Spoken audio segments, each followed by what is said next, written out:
Today's top stories at NBR. King Salmon takes a hit. The dilemma the government faces. It's a case of rags to riches for RATs. And there's more coming right up.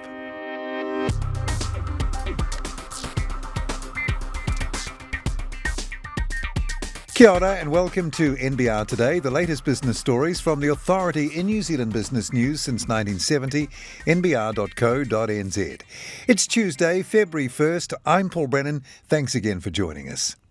A disciplinary decision relating to two chartered accountants charged with negligence and breaching ethics codes in relation to the audits of two NZX-listed companies will be appealed tomorrow, Wednesday. But the New Zealand Institute of Chartered Accountants Disciplinary Tribunal's initial decision on the charges first aired more than a year ago.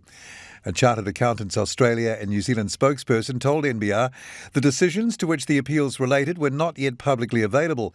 NZICA's Professional Conduct Committee was represented by Terry Sissons, while the members were represented by David Jones QC. Shares in New Zealand King Salmon took a hit Tuesday afternoon after the listed fish farmer significantly downgraded its earnings forecast for the year to January 31st, less than a month after lifting expected earnings.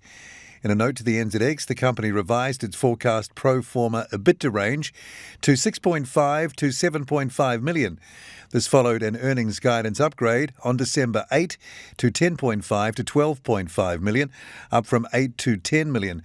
Particularly warm seawater temperatures, most notably in the Pelorus Sound, were driving up fish mortality, which would seriously impact the full-year result by reducing harvest, Tuesday's note said. Within 2 hours of the announcement, shares were down by 16.5% to $1.01. The OECD's latest report on the New Zealand economy highlights the dilemma the government faced as it framed its response to the COVID-19 pandemic. The report, which was released today, Tuesday, makes clear that strong fiscal and monetary stimulus helped the economy recover more quickly than expected from the COVID-induced decline in 2020. It also credits the government's elimination strategy, which had followed in 2020 and most of last year, for not just preventing deaths but also helping insulate the economy. The OECD report also noted the government's spending in response to the pandemic had substantially increased the government's debt to GDP ratio, and additional measures are needed to put public finances on a sustainable medium-term path, including linking the pension eligibility age to life expectancy, it said. State-owned grid operator Transpower has announced the retirement of Chair Pip Dunphy, effective from February 28. She served on the board since May 2015 and as chair since January 2019.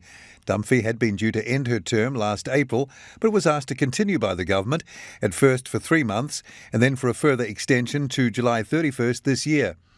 Dunphy said while she had been due to end her tenure this year anyway, she had made a judgment that it was in the best interests of the company to do it now rather than later.